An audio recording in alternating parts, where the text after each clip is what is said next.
Okay, so in this video we're going to talk about mutually exclusive and mutually inclusive events. So first we're going to talk about mutually exclusive events. So for a mutually exclusive event, there is no overlap, or it can never occur at the same time. So for example, if we roll a dice, or two dice, no, one dice, we cannot get an odd number and a 2 at the same time. We call these mutually exclusive.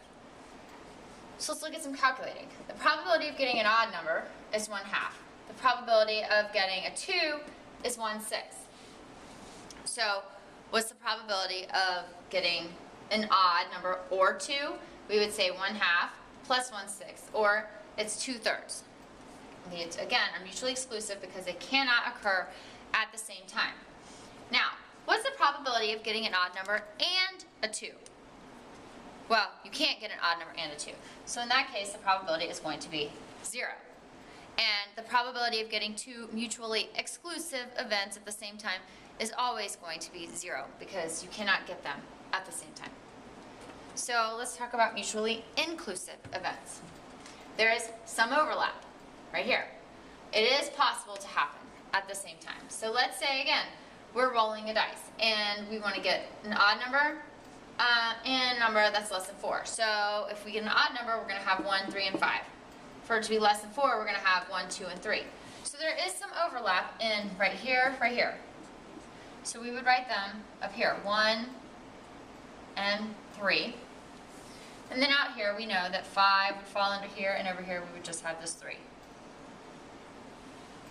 Okay, so when you roll a dice, what's the probability that you have an odd number? Well, the probability of rolling a dice and getting an odd number is 3 out of 6, or 1/2.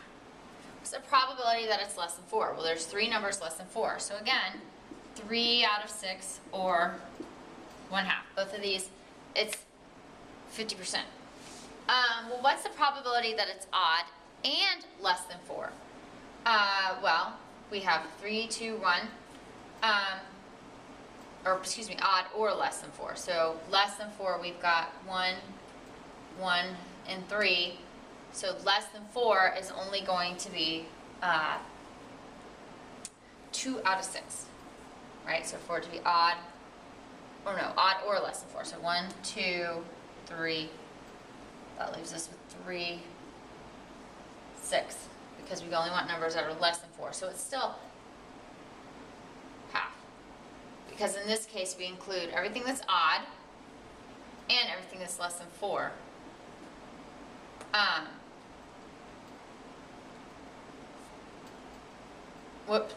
That should be 4, 6.